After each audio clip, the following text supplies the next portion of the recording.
West Virginia dominates, and I mean dominates BYU in all three phases and wins the game handily 37-7 on Saturday night in Morgantown. I was there to witness it in person. Just got back home about an hour or so ago. Wanted to sit down, do this live stream recap of the game, give you my thoughts about the atmosphere, the BYU fans, some things that happened at the game, and then also obviously talk about the stuff that happened on the football field. What is up, college sports fans, Big 12 fans, fellow members of Mountaineer Nation? Welcome into a live stream version of Couz's Corner. Belly yourself up to the bar and let me serve you up this shot of top shelf college football content. On tap, yes, we're recapping West Virginia's 37-7 win over the BYU Cougars. We're going to talk about the few negatives of the night. Obviously, a lot of positives to talk about. We're going to go over some stats, player-wise and team-wise.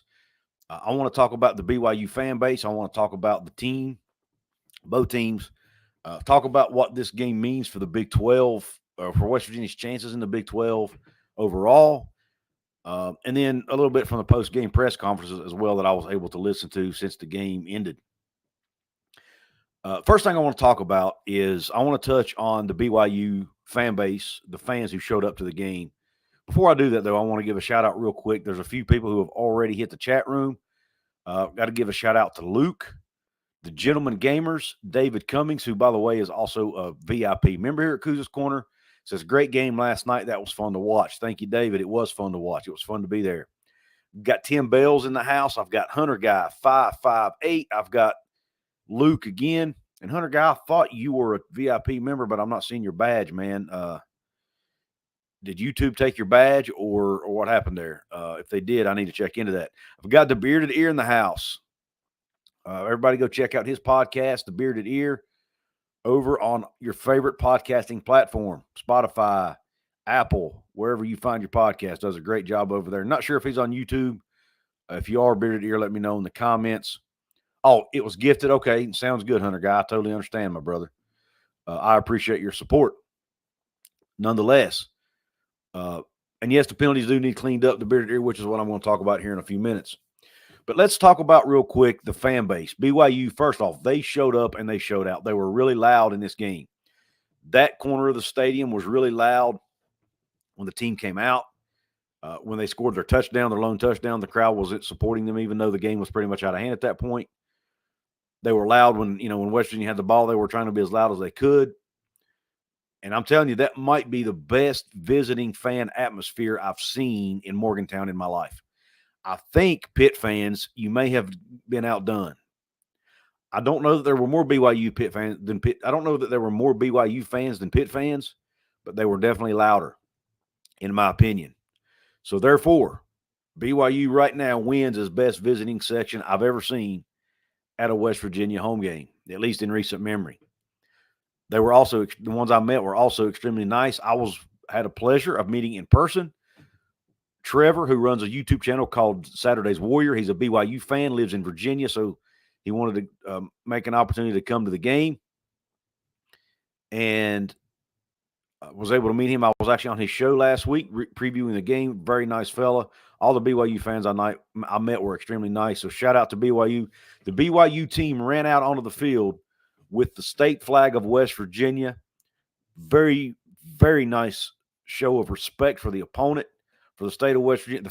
There was a fan behind me who thought it was actually the opposite. He thought it was meant to disrespect it. I don't think that was the case at all. I think they were being respectful of our state, showing off our state and how they were proud to be playing in the state of West Virginia. So I looked at it as a good thing, as a respectful thing, as a respect thing. And also, the BYU players were made to stay on the field while West Virginia's fans sang Country Roads. They stayed for the entire song, guys. The entire song. So kudos to BYU's staff, players, for the respect they showed to West Virginia. Oh, and I almost forgot something, guys. I've got something to do that I need to do here to celebrate this win. Bear with me a second. We're live, baby. This is live TV.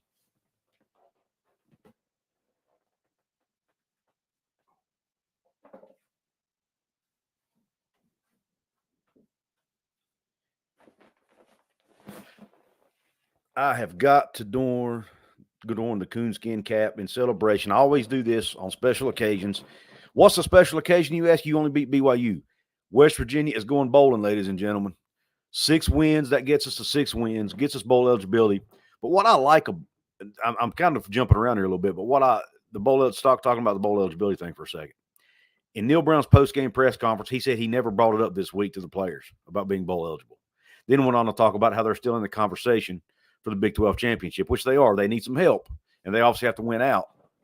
But they are in the conversation. And then Ben Cutter, guys, star freshman, stud linebacker Ben Cutter. Future's bright for that young man. They asked him about being bowl eligible. He said they'd never really talked about it because they have bigger goals than that. They want to win a Big 12 championship. Man, that is refreshing to hear as a fan. This coaching staff and these players, they aspire to do more than just go to a bowl game. That's what us fans want, man. We don't want to settle just for bowl games. Well, guess what? Neither do the players and neither do the coaches. They want to win conference championships. That's what they're trying to do. Now, it's a long shot because, like I said, they have to have a lot of help. We really needed Oklahoma to beat Oklahoma State yesterday.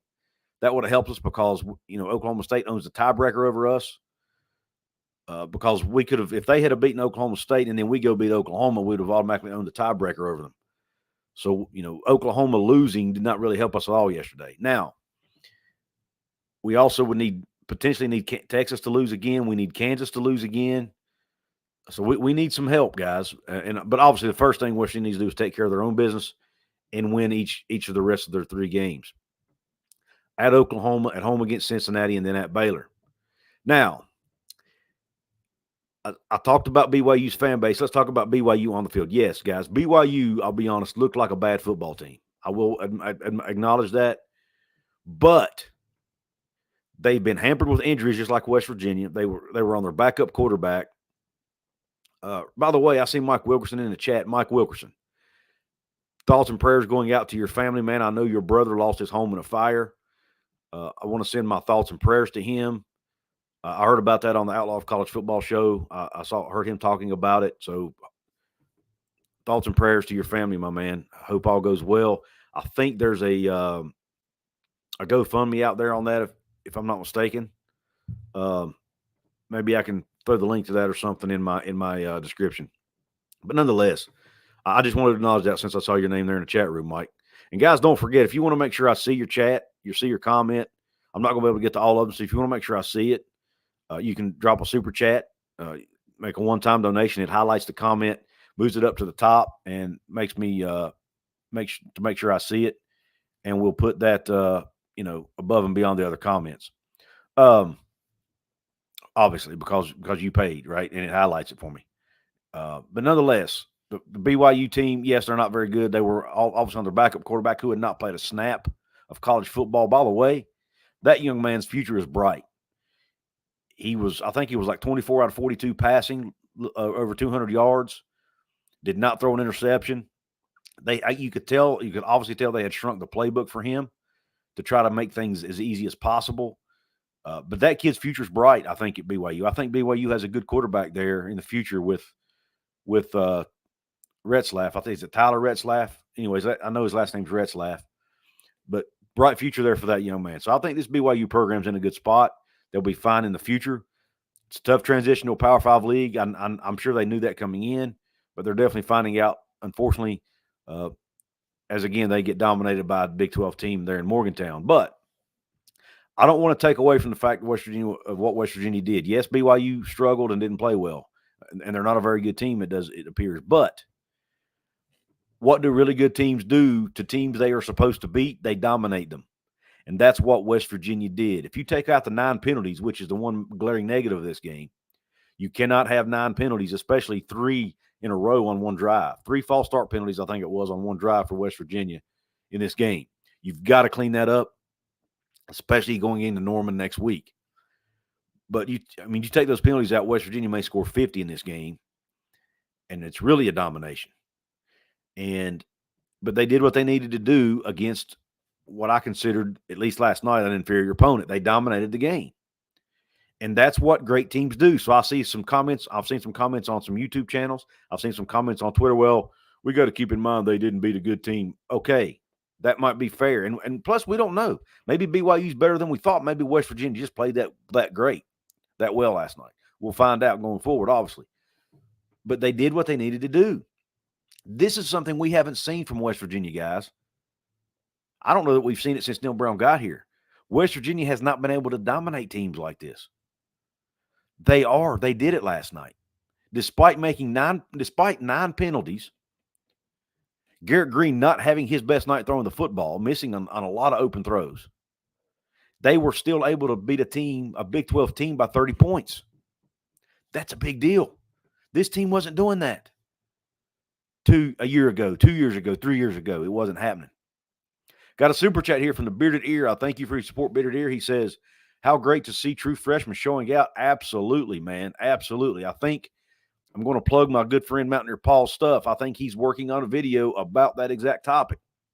You're not going to want to miss it. There are a lot of freshmen and even redshirt. There are a lot of true freshmen, redshirt freshmen, sophomores making major impacts on this football team, guys. Do not forget that. Now, yes, we're going to lose. We're going to lose a lot of experienced guys from this team that are making major impacts. No doubt about it. No doubt about it. That can't be glossed over, especially on the offensive line and on the defensive side. But the flip side of that is we're also going to have a lot of young guys coming back with experience at this level. The key is going to be next year, the holes are going to need to be filled from the seniors that are going to leave. Will the young players be ready to step in and take on those roles? I think they will. The biggest question mark for me will be the offensive line. We're likely going to lose at least 2 guys, potentially 3 up there. We're going to lose Doug Nestor for sure because he's out of eligibility. Zach Frazier, I think, has another year of eligibility remaining because of the COVID year, but I doubt he uses it because he's likely going to be going to the NFL draft. And then Wyatt Milam will be eligible to go to the draft as a junior, but will also have eligibility remaining. It'll be curious to see what he does at the end of the year. But if Wyatt comes back, Rematch comes back, Yates comes back, Hubbard comes back, Nick Malone will be back. We've got a good young nucleus, a good young core here. We know Brandon Yates has experience at the center position. They've been training him to get ready to replace Zach Frazier. You slide Jaquay Hubbard in at guard, where he's accustomed to playing. Put Nick Malone out there at right tackle, where he has now gotten 2 straight weeks of experience starting and played pretty darn good, if I must add. That bodes well for the future. And hopefully the young guys, the backups, will be able to step in and fill those roles with another year in the weight room, another year in the program, another year watching film, practicing against Power 5 competition. This really stout defensive line that West Virginia has, they get to practice against them every day. So I think the future looks good for this team. But now let's back up a minute and go back to last night. Preston Fox is another one. Hudson Clement. There are all kinds of names, guys, that I can name off that are really young players. Donate to NIL. Bo Stacker's got a great point. We have to donate to NIL to keep these guys if you can afford it. I'm not asking people that can't afford it to donate money. But if you are able to afford to donate to Country Roads Trust, they're going to need all the help they can get. We've got to keep these young players in Morgantown, folks, because I really, really like what's being done there. Now, we still have a long way to go. We still have 3 games left. There's always room for this thing to collapse and fall apart. But there's also a lot of room for this thing to improve and get better. But anyway, let's look at some team stats real quick. I want to throw those up, guys. We can look at them together here. I want to share my screen. All right, here we go. We've got first downs, 30-20 in favor of West Virginia. Third down efficiency. Now, this is one area we need the offense to improve. They were 3 of 10 on third down. That's not good. They were 2 of 4 on fourth down, which is not bad. So they were basically 5 out of 14 on end of drive downs. Total yards, West Virginia 567 yards of total offense, only 277 yards for BYU. Passing offense, 231 for West Virginia, 210 for BYU. Completion, 24 out of 42 for BYU. Tough is getting there early enough for a good spot. I don't know if you guys can hear that or not, but there's an ad popping up. With the power to get you through the post-game show. I don't have an ad blocker. Bear with me. I'm going to mute that sucker. All right. Sorry about that. I don't know if you guys heard that or not, but I sure did. Anyway, I need to get me an ad blocker. I'm cheap and don't want to pay for it. But nonetheless, completions per attempts, 24 for 42 for BYU, 16 to 28 for West Virginia. That included Nico going 4 for 4 when he was in the game. Yards per pass was 5 for BYU, 8.3 for West Virginia. Rushing, here is where the rubber meets the road. BYU ran the ball for only 67 yards this game. Now, they came into the game only averaging 81 a game. West Virginia held them to 67, below their season average. On 21 attempts, that's only 3.2 yards per carry. That's really good, folks. Really good. West Virginia ran the ball for 336 yards on 48 attempts, an average of 7 yards per carry, guys. 7 yards a carry. That is fantastic. That will win you a lot of football games if they can keep that up. Now, I understand BYU's run defense is not good. I get that. But again, what do good teams do? They dominate where they are strong. They dominate weaker teams. That's what West Virginia did. West Virginia dominated BYU up front. They were able to open up some major holes. And the running backs, primarily C.J. Donaldson and Jahiem White, whose stats are scrolling along the screen, both eclipsed 100 yards. Both were able to break some pretty big runs because they had good holes to run through. And then when they got to the second level, they were making some people miss, especially Jahiem. Especially Jahiem, guys. He is special. And look, guys, CJ had a good game too. CJ's just a different runner. CJ's not going to be breaking a lot of these long 30 and 40-yard runs, guys, because he's not a speed guy. But, man, he made some really, really nice cuts in that game last night. Some runs where he had a guy, he was going one-on-one with a linebacker, and he was able to make that linebacker miss. He made some really good, he planted his foot and make a cut. He made several of those last night that were really impressive to me, especially for a guy. We got to remember, guys, CJ's 240 pounds. He moves pretty friggin' well for a guy who weighs 240 pounds. Really, really good. I think he and Jahiem are a really great 1-2 punch. I call them thunder and lightning. Great 1-2 punch for this offense. If they can keep these two guys healthy and keep this 1-2 punch going, and throw in Garrett Greene's ability to run the football, there's no limit to this run game, in my opinion, especially the way this offensive line's blocking. And let's keep in mind, they did that last night without Doug Nestor. He was injured. Nick Malone was filling in for him. BYU did have the one fumble that West Virginia was able to recover there in the first half. No interceptions from either team. West Virginia, no turnovers. Again, took care of the ball and, again, dominated time of possession, 35-27 to 24-33. Coach Brown has been preaching that all year. That's one of their keys, is dominating the time of possession. Here are the updated Big 12 standings for you guys right here. You've got Texas and Oklahoma State at 5-1 each at the top of the standings. I don't see Oklahoma State losing again, guys. I think their last 3 games are against UCF, BYU, and Houston, if I'm not mistaken. I know it's 3 of the newbies. They should win all of those games. They're likely going to finish with an 8-1 record. Texas, on the other hand, has some pretty tough games. I still think Texas is going to be the better team in every game they play, but they do have some tougher opponents coming up. So it's unlikely that West Virginia gets the help they need to get to the Big 12 title game. However, the way this conference is, you never know. Anybody can beat anybody on any given Saturday. But anyway, you have what? 1, 2, 3, 4, 5 teams that are 4-2, including West Virginia. You also have Kansas, Oklahoma, Kansas State, and Iowa State at 4-2. Then you have Texas Tech at 3-3, and then you have TCU, Houston, BYU, and Baylor all at 2-4. Then UCF at 1-5, and Cincinnati remains winless at 0-6. Some guy, I don't remember who, he's some bald-headed guy who does YouTube videos that's a West Virginia fan, predicted that Cincinnati would be the worst team in the conference. So anyway, they are. No, but nonetheless, that bald guy also predicted Iowa State to be the second worst team in the conference. And they're sitting at 4-2 right now. So that bald guy gets a lot of stuff wrong. But nonetheless, guys, I just thought I just wanted to throw that in there for some fun. But I want to look at the box score real quick. Let's look at some individual guys and some performances from last night.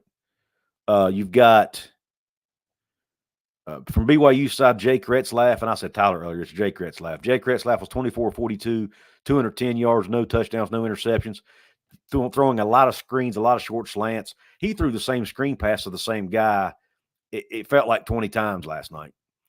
I understand the playbook was probably shrunk because he was a backup, and they didn't have, and they did have a week to prepare. But let's keep in mind the guy had not played one down of Division I football, so he's coming from the JUCO level. So I'm sure they didn't have everything at their disposal. But like I said, his future's bright. He's very talented. Rushing the ball, Aiden Robbins had 10 carries for 37 yards and a touchdown. Jake Retzlaff had 10 carries for 26 yards at the quarterback position. And then Deion Smith had a carry for 4 yards receiving. They did have one of their top receivers out this game. Tough is so prepared. Darius Lassiter was out for this game for BYU. So keep that in mind. He's one of their top receivers. But Parker Kingston led the way with 6 catches for 57 yards.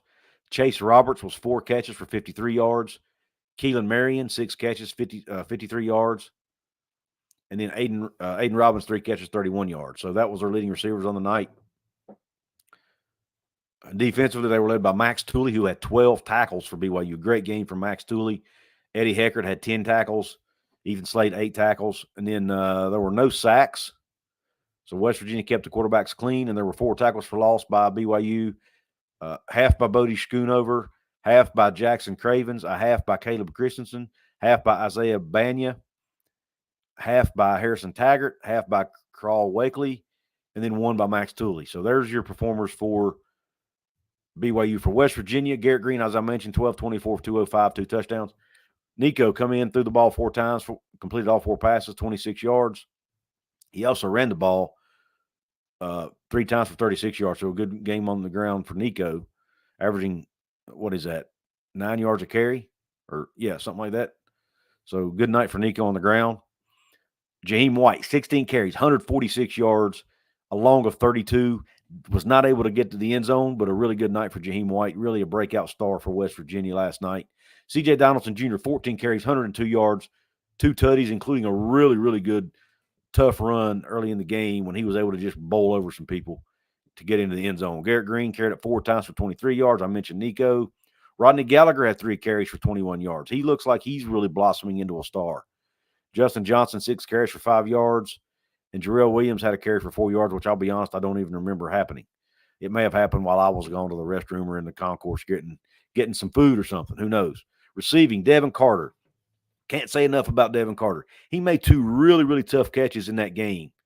In that 2-minute drive at the end of the first half, 2 really tough catches. With guys draped. One, he had a guy draped all over him. The guy was obviously interfering with him. He still was able to come up with the catch. So he had 3 total catches for 56 yards. Cole Taylor had the 1 catch, but it was a big one. The longest play from scrimmage of the night for West Virginia of 43 yards, and was able to break some tackles and get into the end zone. I told my buddy beside me, I said, he was not going to be denied on that touchdown, man. He was getting that ball in the end zone, and by gosh, he did. That's been one of the knocks on Cole Taylor. One of the few knocks on Cole Taylor is he hadn't been able to break tackles after the catch. He did that last night. Traylon Ray, 3 catches, 42 yards, and guys, I'm telling you, he made a really good most of you saw it, I'm sure. Really tough catch in the first half. I think it was first half.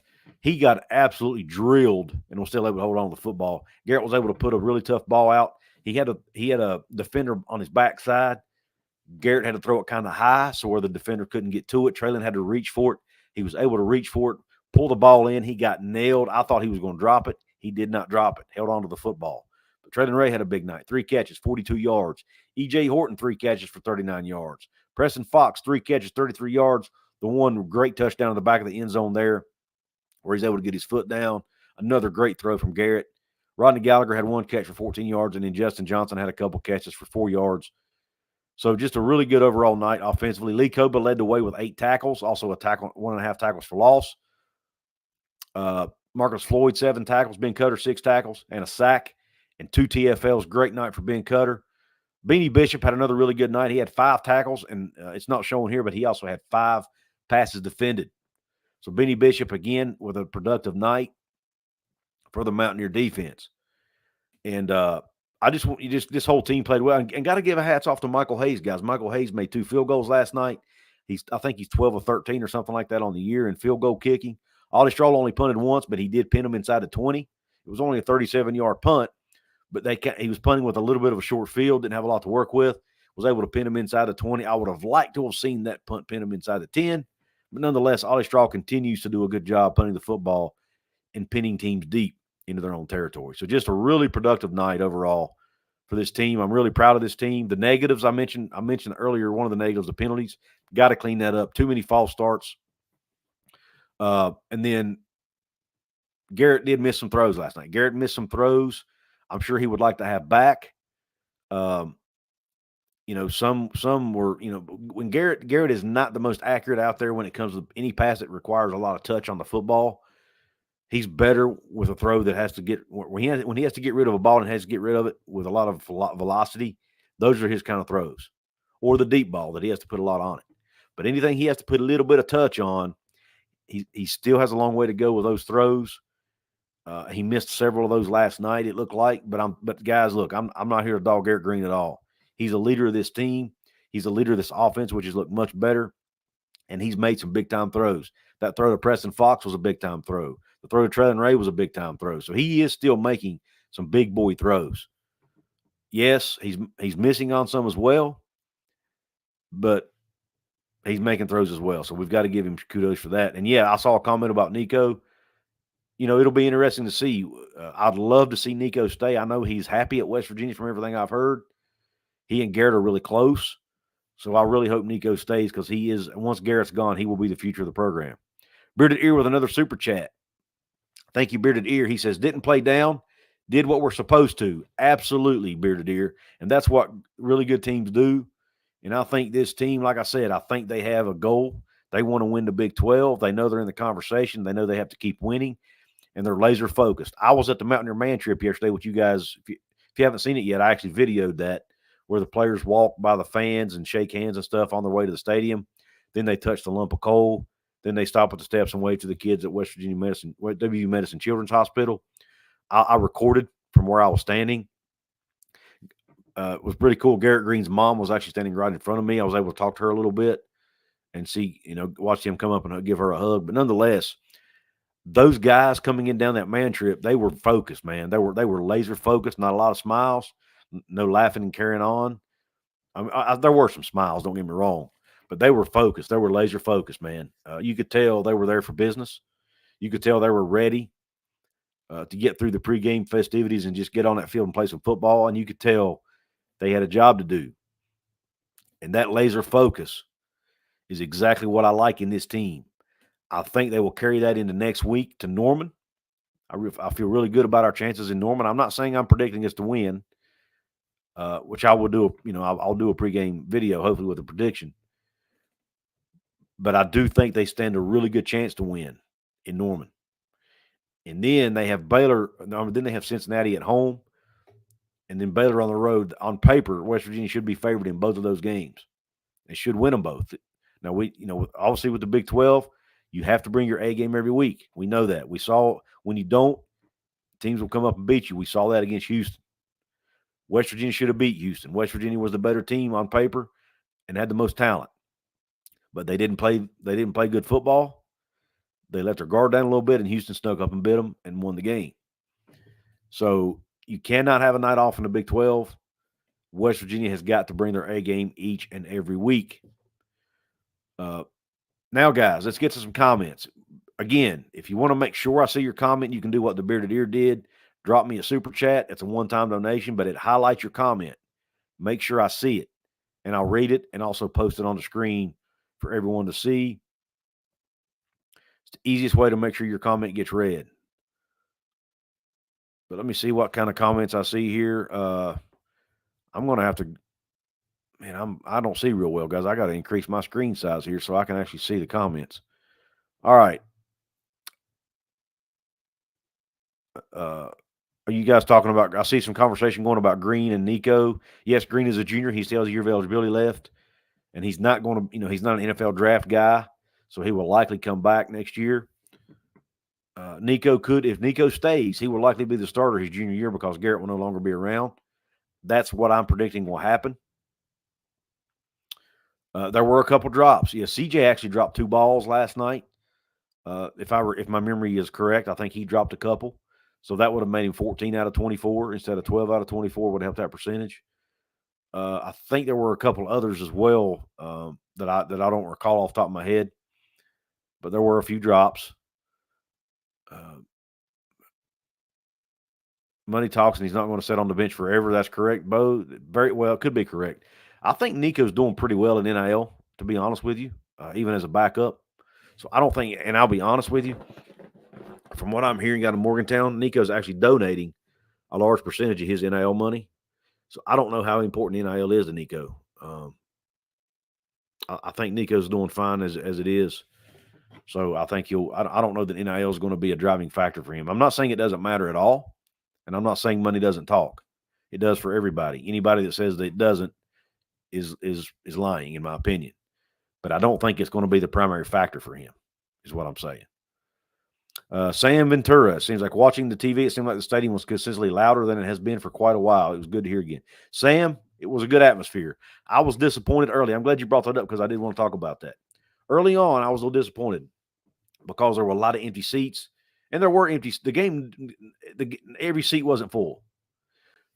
But there was a good turnout. And I'm not even going to try to predict the number because I'm terrible at that. I have no idea. It's like the game where you're trying to guess how many beans are in the jar. This is even harder than that. But the fans were loud. The fans that did show up were loud. A lot of people left early because the game was a blowout. That happens, And I know a lot of people have been online kind of bashing the student section for their lack of attendance and for not being as passionate. And that's fair. That is fair, in my opinion. And the student section did not look great. Let's be honest. There were a lot of empty seats, especially in the upper part of the student section. However, the ones that showed up, showed out. They were loud. They were supportive.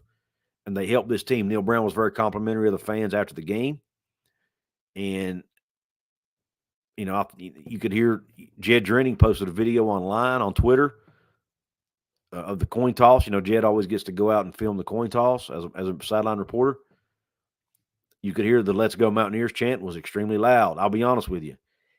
It gave me chill bumps when my friend, when Mountaineer Paul tagged me in that on Twitter, and I was able to watch it because I remember I was in the stands. It sounds different to me than it does on television, or in this case on Jed's video. Jed was on the field, right? He's hearing what the players are hearing, and man, it was friggin' loud in that place. So kudos to the fans that showed up. Kudos to the ones that showed out. Good job, and it was a good atmosphere. The crowd was loud. I agree with you on that comment, Sam. Probably louder than a lot of other games. Now, I was at the Texas Tech game as well. That game, the weather was not very good. So you can kind of blame the weather a little bit on that one. Weather was good last night. It was a little cool last night, but it wasn't cold. If you wore a couple shirts, a pair of pants, you'd be okay. Maybe a coat. You were fine. It wasn't, you didn't have to wear you didn't have to wear coonskin caps and hoodies and all that kind of thing to stay warm. So it was a good night, good crisp fall night for football. So I don't think weather was a factor in that game as far as attendance goes. Because I got to head out, but I'll catch the rest later. Love the vids, love our players, love Mountaineer Nation. Have a good stream. Go Ears. Thank you, Luke. I know you probably don't hear that, but you'll hear it on the replay. Thank you for the comment. Hunter guy talking about a real good YouTuber. I assume you're talking about I assume you were talking about Trevor, the guy from Saturday's Warrior, maybe. Bo Stacker says if you don't want to donate, you can always buy a drink Country Roads Trust Lager, 15% go. That's true. If you're a beer drinker, Country Roads Trust Lager is probably somewhere in a store near you. You can buy that, and it helps support the players through NIL. Great comment, Bo. I appreciate you sharing that. I had forgot about that. Yeah, Hudson Clement didn't play. I don't believe John. It's my understanding he was available for the game. I don't know for sure, but this is just my guess. They probably did not want to play him unless they needed him, and they didn't need him last night. So they probably thought, you know what, let's keep him out one more game. Maybe he didn't look good in pregame warm-up, so they changed their mind, at game time. That's happened with some other players in the past. And, that game, they obviously didn't need him, so why force it? I have a feeling he'll be back for Oklahoma, though. I really do. At least I hope so. Simo says there are free ad blockers. Yeah, I actually had one, but apparently it was only for a limited time, and it quit working on me. So I had to delete it. But I'll look into it again, Simo. I appreciate that, man. I'm not good with technology, dude, so I struggle sometimes with some of this stuff. I have to learn as I go. And I apologize, guys, if you did hear that ad and it was distracting to you, I apologize for that. I'm trying to improve these streams and these videos for you guys the best I can. I want to bring you guys the best content possible. Night game in Norman. Yeah, another night game, man. I'm really excited about that. 7 p.m. kickoff Eastern time, 6 p.m. Central in Norman, Oklahoma. The last time we played in Norman at night was 2 years ago, and we came that close to upsetting the Sooners. I'm hoping we can actually achieve it this time and get over the hump. Bo says the fans were terrible at the TT game. Very disappointing. Yeah, they were, man. I was there, but, man, it was freaking miserable. It was cold, raining. I mean, I was uncomfortable. It was very uncomfortable to be there. I'll be honest with you. Oh, you're talking about me? Thank you, Litzel. I appreciate that comment, man. Whoever said that nice comment about me, I appreciate you.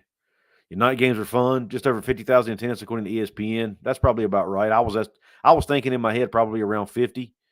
There were a lot of empty seats up high. Most of the lower sections were full. A lot of empty seats up high. But like I said, the ones that were there were very loud, and that's the main thing. Nico's from a well-off family. I have heard that. I don't want to speculate, but I have heard the same rumor. Cole Taylor had a few drops out of character for him.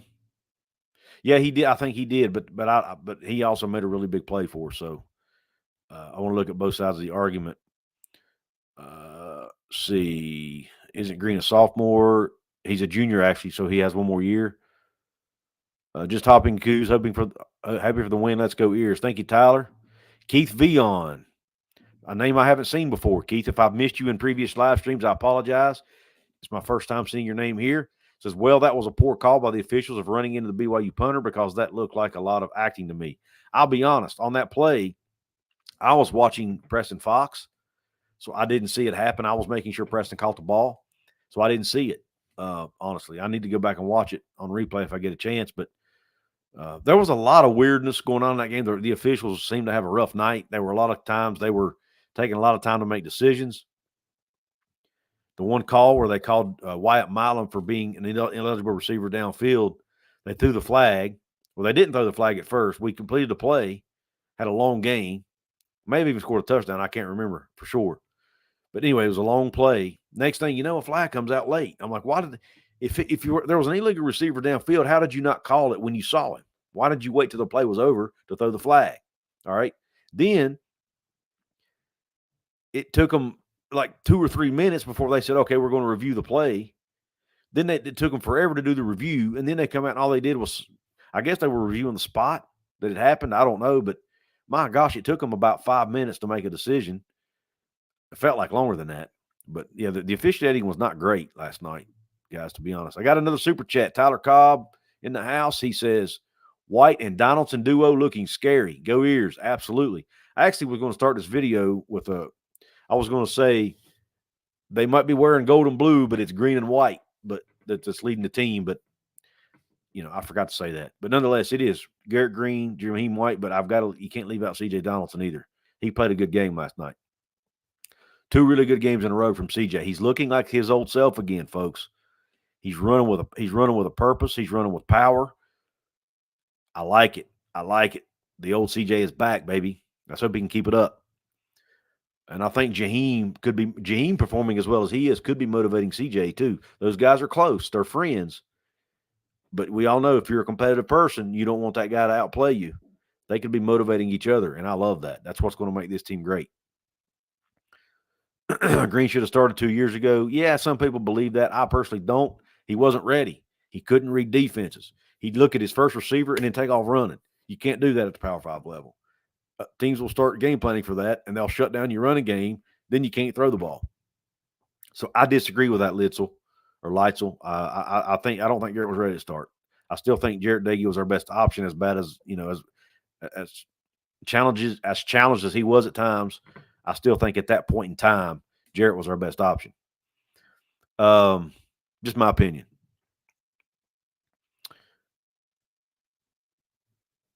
See what other comments we've got. Super late flag. That's right, John, talking about the ineligible downfield.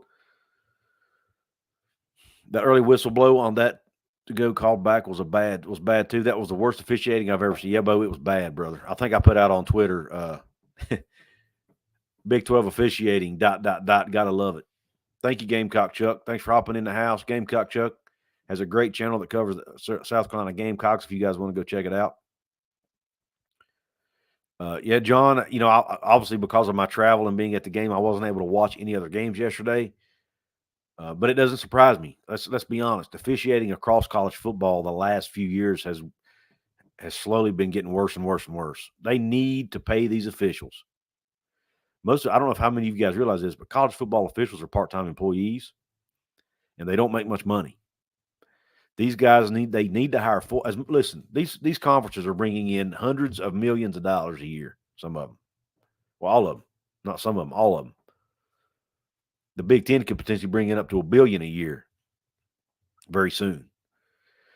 I think they can afford to pay full-time officials, and the fact that they haven't yet is a little bit ludicrous, in my opinion. They need to come off the money, hire some full-time officials, and put them through better training, and let's clean it up some, man. It's ridiculous. The one they blew dead right as got a push and a score. Yeah, I remember that one. Yeah, that was a little crazy too. I don't know why they blew that late whistle either. It was just very weird. Some of the whistles and calls last night. The running joke is they are middle school history teachers. They probably are, some of them. Oh man. Well, guys, I don't know what else. If you guys got anything else you want to talk about, let's keep the comment section flowing. I don't have a whole lot else to say. I had an hour penciled in for this thing, but I'm not going to keep you guys on here for longer than that if we don't have anything more to talk about. But just overall impressive win by the Mountaineers. Offense played well. Running game was dominant and elite. Passing game was okay. It was good enough to win. Defense was good, not dominant, good enough to win. I did feel like our secondary gave up a lot. They still left a lot of guys open in the secondary yesterday. Last night, I'd like for them to do a little bit better tight covers, but I'm starting to wonder if maybe that's not the whole defensive game plan by Jordan Leslie. Is maybe it's to play a bend but don't break style defense, keep everything in front of you, don't give up big plays, and force quarterbacks to make accurate throws. I think that's what their goal is here. I think their purpose, they're going to make the quarterback beat you. The problem is if you play a really good quarterback, they might be able to beat you. And next week we play Dillon Gabriel. Dillon Gabriel might be able to pick this secondary apart. I'm a little concerned about that, which I'll talk more about that in my preview video, but I really am worried about Dillon Gabriel potentially being able to pick our defensive secondary apart in this game next week. That's my number one concern. Because we haven't really played a quarterback as good as him maybe all year. He may not have been the best. I'd have to think back, but he's probably the best quarterback we've faced so far. As a matter of fact, you could say Drew Aller at Penn State played really well against us, but I'm not sure if he's better than Dillon Gabriel. Matter of fact, I don't think he is.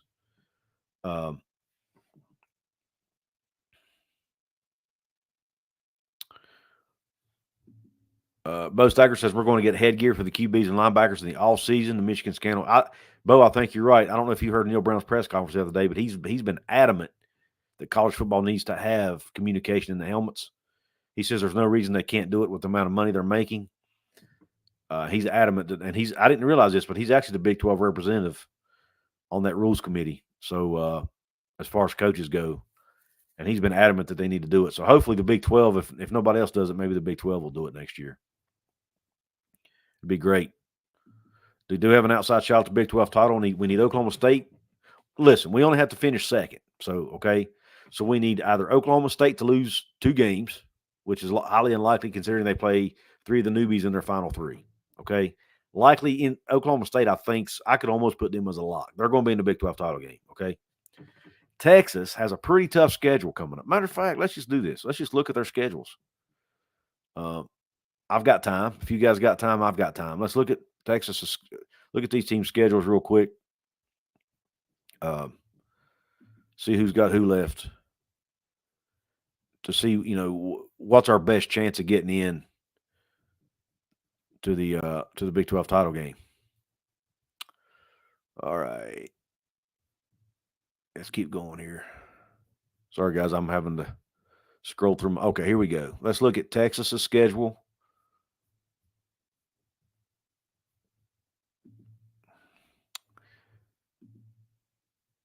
All right, Texas has at TCU coming up, 7:30 p.m. on ABC. Potential trap game. Who knows? They just come off a tough overtime win against, I don't know if it was overtime, but a tough win. Yeah, I think it was overtime. Did that game go into overtime, guys? I think it did. A tough game against Kansas State there. So, will they have a letdown moment here against TCU? Potentially. Then they go to Iowa State, which is a tough place to play. And Iowa State still has Big 12 title hopes alive too. So that could be a tough game. And then they have to play at home against Texas Tech, who hasn't looked very good. Texas should technically should win all three of those games. Now, I don't know the health status of Quinn Ewers. Not sure when he's expected to be back. That could make a difference here when Quinn Ewers comes back. But Texas, at TCU, at Iowa State, at home against Texas Tech, they could drop one of those games. But here's the problem. If they drop a game and West Virginia has 2 losses, I don't know who gets the tiebreaker. It may depend on who they drop the game to. If they drop a game to Texas Tech or TCU, then maybe that would give West Virginia the edge. I'm not sure what the tiebreaker looks like in the Big 12 Conference. If you guys know, put it in the comment section or in the chat in this case. Since I'm live, and if you're watching it back, put it in the comment section. Kansas State has 2 losses. Let's look at their remaining schedule. Now, we don't play Kansas State, so we can't beat them head-to-head, but they play at home against Baylor. They'll win that one. Then they go to Kansas. That Kansas State at Kansas game is going to be really good, a really good game, and could have Big 12 title game implications. Going to be very important. Then they play at home against Iowa State, so Kansas State has a pretty tough schedule. At home against Baylor, at Kansas, at home against Iowa State. Iowa State could give them a tough time. Let's look at Iowa State's schedule.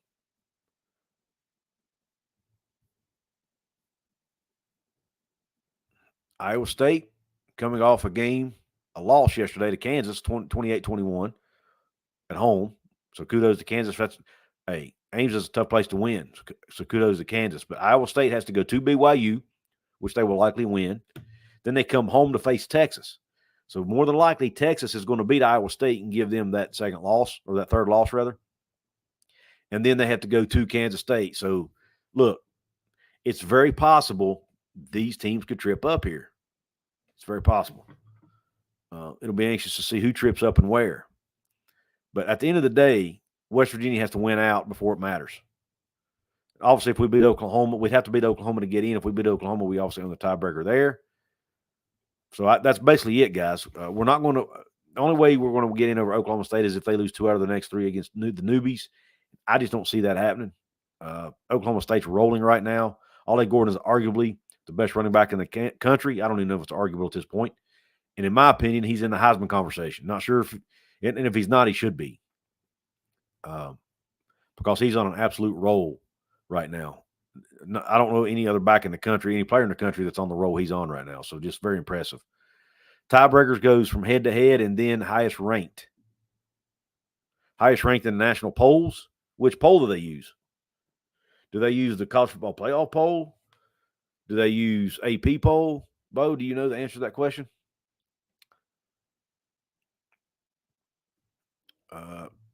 Only real reason Garrett didn't start himself is because Daggy took the job from Austin Kendall, and that's too much.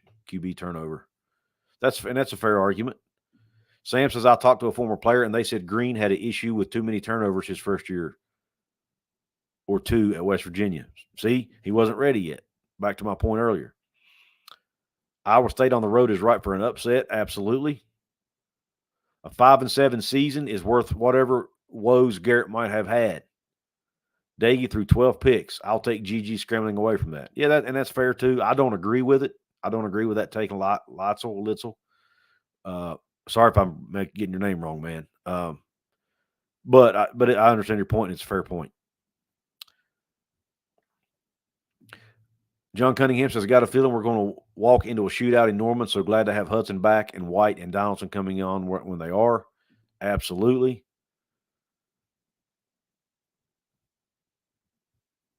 Let's see.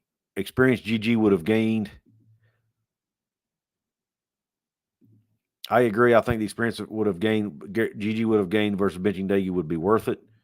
But at that time, you got to realize, guys, he was trying to win now. Neal was trying to find the best guy to win games now. You know what I mean? And he felt like Jarrett was the guy to do that. And Jarrett Daggy had some good games, guys. It ain't like he was a complete failure. I mean, he's one of the leading passers in West Virginia history if you look at the record books. So it's not like he was. I mean, yeah, his biggest issue was he just made mistakes at the worst possible times. He would throw interceptions or miss a receiver in key moments. That was Jarrett's biggest issue. He could make the throws. He just didn't make them when he needed to make them, and then he would make critical mistakes at critical times. That was really his downfall. And he couldn't move. He was a statue back there, and we had an inexperienced offensive line that wasn't as good at protecting him. Just wasn't a good combination. That is the one argument you can make about Greene starting earlier in his career. Because our offensive line was inexperienced, Greene could have done a better job of running away from the pressure. If you want to make that argument, I'll give you that one. Daggy didn't react well to blitz because he couldn't. Now there were times he probably could have stepped up in the pocket a little better, but as far as moving away from it, he couldn't. He was too slow. Chad Atkins says, good thing about this game is the backups getting in, like OT Williams and the QB, which is good to get that work in. Absolutely.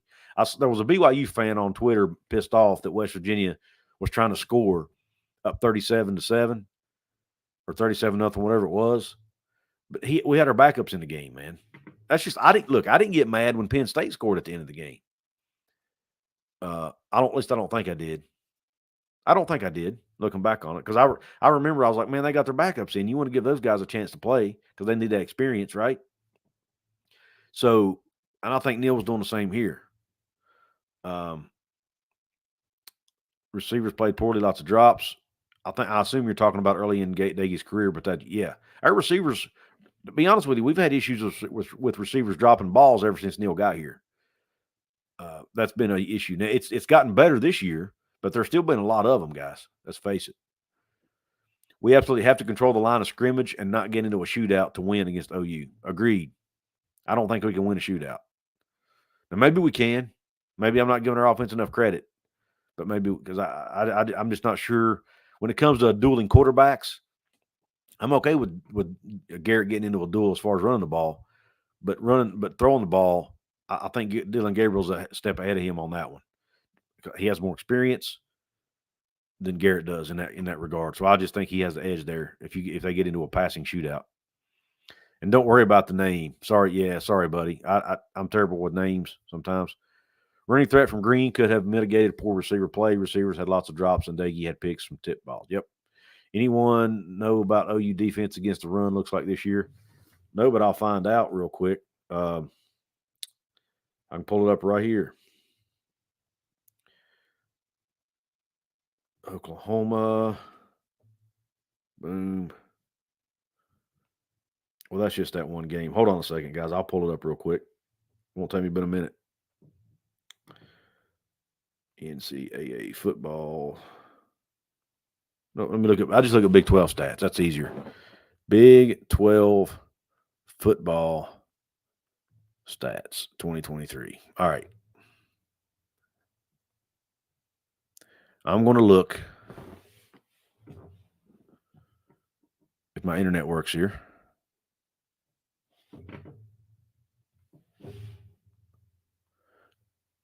At team rushing defense. Oklahoma is fourth in the league, giving up 134.2 yards a game. Fourth best in the league. BYU is 12th, giving up 174 a game. But keep in mind, we ran over 300 against BYU. So we still out. They did a lot worse than our average against us. UCF's giving up 212 a game. Baylor's giving up 187 a game. They're the bottom two. Like I said, Oklahoma's giving up 134 a game. So, yeah, it's going to be a tough road to hoe. Their rush defense is pretty darn good.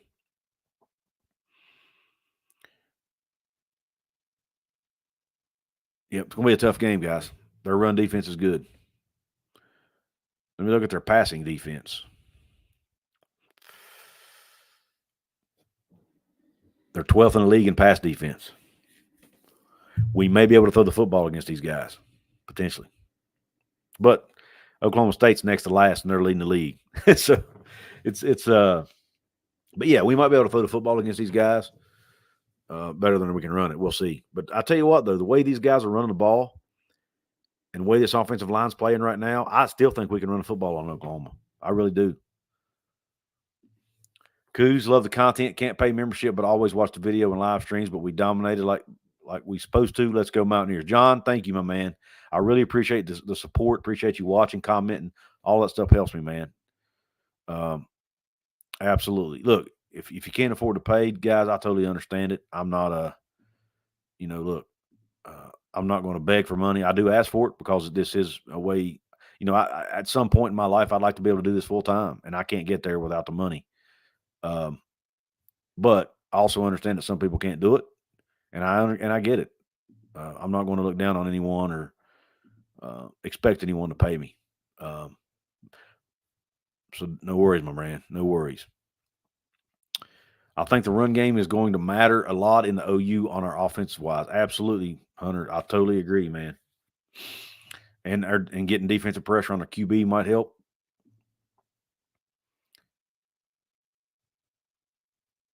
James Franklin said he needs to smile more. Who are you talking about, John? John? Talking about himself? I'm a little confused. Or were you? Here we go. You're in a conversation with somebody. Penn State ran it up on Maryland, caused a 14-minute delay in our game. They scored in the red zone to win 51 points, or with 50. Yeah, I don't know about that. I don't like that. I don't know, man. I understand wanting to score with your backups, but I don't know that what they did was necessary. If you know what I mean. You know what I mean? There's a cutoff point. At some point, you got to call off the dogs, right? It would be great for WVU to keep playing well. Shows like yours would continue to grow. Yeah, it does help when we win. It does help when we win. Does anyone else think Penn State has had super easy schedule this year? I'll be honest, I haven't dug deep into their schedule. But they have to play both Ohio State and Michigan. So that right there in itself is tough.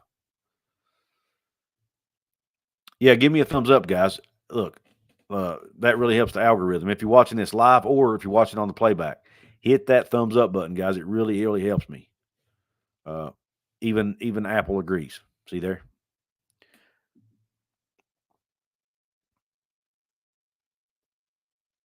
But they play Michigan this week. Michigan's good too. I definitely hope our program is turning a corner this year. I do too, John. I do too, my man. I do too. Well, guys, listen. It's been almost an hour. I have to go pick up my daughter from a friend's house. I have some other things I need to take care of this afternoon. I wanted to take time and get on here and do this recap. I hope you guys enjoyed it. I always I love getting on here and talking about games after a win. It's really fun. That's when doing this is really fun, is when we win games. It's fun all the time, but especially when we win. But I appreciate all you guys support me. Hunter Guy 58, John Waters, John Kelly, Steve Davis, Litzel Barnes, Tyler Cobb, John Cunningham, Bo Stacker, Ocho 85. No worries, Ocho. You can catch the replay, my man. I'm actually already home, Hunter Guy, but thank you. See who else am I missing here? John Kelly, I said him. Steve Davis. Got I said Tyler. Chad Atkins in the house. Guys, just thank you so much. Kevin Vion, Sam Ventura, Jacob Yoho came in, stopped in for a few minutes. Thank you, Jacob. Bo Stacker, I don't know if I mentioned him or not. Anyway, guys, I don't want to miss anybody. Obviously, the Bearded Ear with the voice of Motown. in the house. Line just came out. WVU plus 13. Wow. Plus 13 at Oklahoma. That's probably about right. Maybe. I don't know. Are we being disrespected? I have to think about that one. Tyler Cobb. Oh yeah, I read that super chat earlier. Oh, and Lidsell, I'm sorry, man. I didn't see this comment. I do not have season tickets. I bought the mini plan, which is 3 games. The 3 games I bought were Pitt, Texas Tech, BYU. Particular section. The section I'm in is section 216. It's up high around the 40-yard line. It's a good section. I'd like to be a little bit lower though. I actually don't mind the upper section if I'm down low, like on the first or second row. You actually see really well up there because you can see over the whole field. So I would say if you can get around section 216, 217, and try to get maybe in that upper section, but in the lower rows, which anything in 2 is an upper section. But if you can get down in the lower rows 1 through 10, and I don't see great from a distance either, so being down lower helps me see better. But yeah, and if you're in the lower section, I actually recommend trying to get up a little bit high. Unless you're in the first 1 or 2 rows, it's better to be up a little higher so you can see better, in my opinion. Let's see.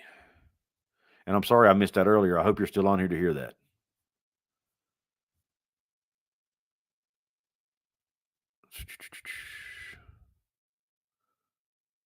Oh, I mean when I get my daughter. Yeah, I will, man. She's just right down the road. But hey, accidents can happen right near your house. So I appreciate that. Appreciate the kind words, my man. You guys are awesome. You guys are in my opinion, you guys are the best audience on YouTube. No doubt about it. You guys are loyal. You really keep me going, guys. You keep me doing what I'm doing. Can't thank you enough. Robert Pierce was in the house. Ray Morris. I'm going back and hitting some guys I may have missed earlier on the shout outs. I mentioned Jacob Yoho. Mike Wilkerson was in. Prayers for his family. Tim Bales was in the house.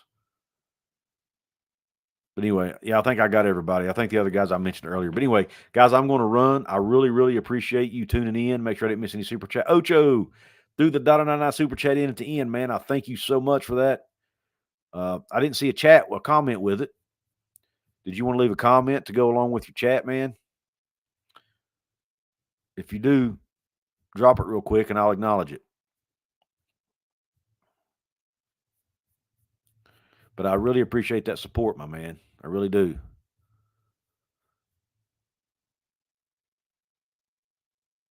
Hit the like button, guys, on your way out if you haven't yet. And if you're watching this on the playback, all of that helps the YouTube algorithm. Rumors that they're planning to renovate the stadium. I think so. I've even heard a rumor they're looking to build a new stadium to get away from the hospital. But now I could be totally wrong. And I think if they do that, it'll have to be off campus. So I'm not sure how I feel about it. I'd have to know more details. But again, it's a rumor. I don't know if that's truth. So don't go telling everybody that. I probably shouldn't have even mentioned it. I think it's just been a discussion. My preference would be for them to keep it where it's at and just do major renovations. But guys, I'm telling you, I have now been to West Virginia, UCF, Virginia Tech, and Pitt. Of those 3, it comes down to us or Pitt on who has the best stadium. And keep in mind, Pitt's playing in an NFL stadium.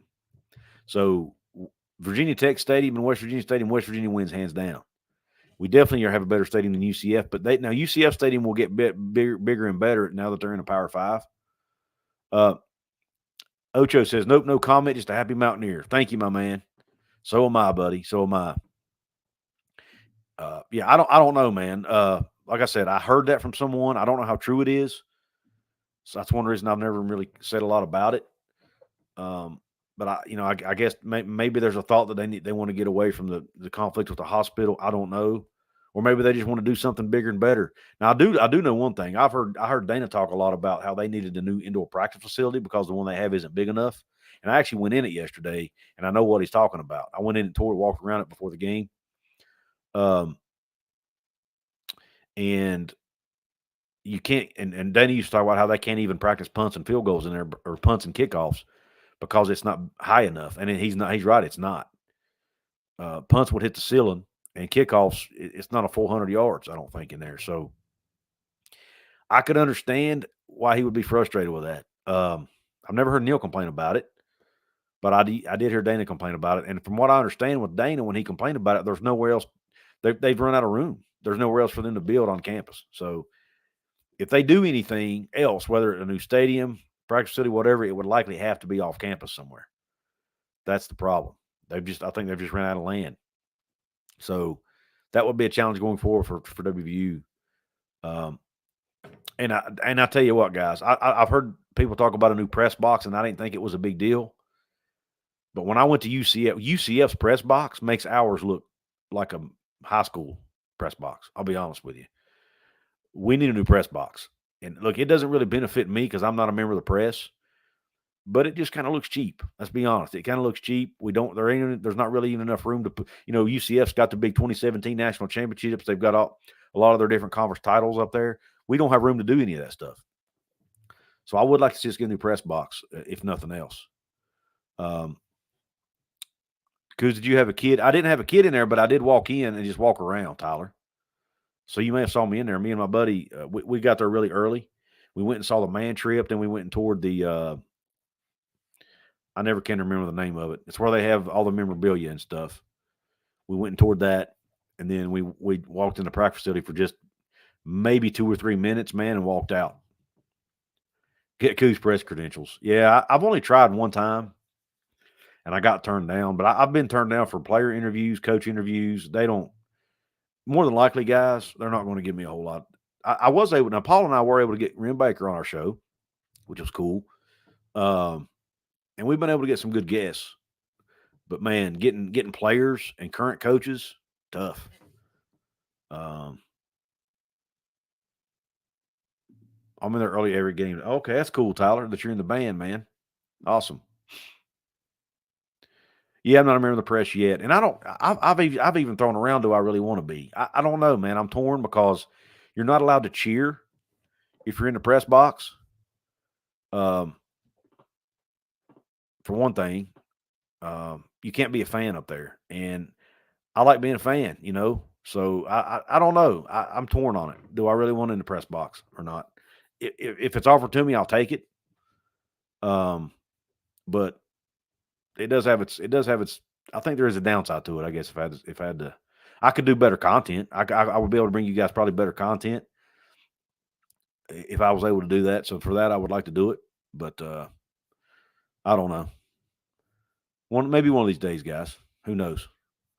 Well, anyway, all right, guys. Unless you guys have anything else to say, I'm going to sign off. I appreciate all you guys who hopped on here. It was a kind of a last minute live stream that I threw together here. Yeah, 100 guy 558. That's what I'm afraid of. And if they throw you out, they usually don't allow you to come back at all. Not only as a press member, but even into the facilities. So they're very strict about it. And I'm not sure if I want to go down that road because right now this is really fun for me, and I don't want to turn it into I don't want to make it feel like a job. So I'm kind of torn, if that makes sense to you guys. But nonetheless, maybe but when I look up in that press box, I can't help but think to myself, man, I'd like to be up there with those guys because it is kind of a dream of mine to do that. But then one part of me is like, is it really? It might be one of those deals where you be careful what you wish for type moments. So I don't know. We'll see, guys. Again, if it's ever offered to me, I'll take it. But if it's not, I'm going to keep doing what I'm doing, and we're going to have fun. Either way. Anyway, guys, I'm out of here. I really appreciate you guys hopping on. Press credentials will definitely help with interviews. Absolutely, it would. It absolutely would, yes. For sure, yes. But anyway, guys, I am out. I'm going to go pick my daughter up here in a few minutes. Thanks again for hopping on here. Have a top shelf day. Q Country Roads.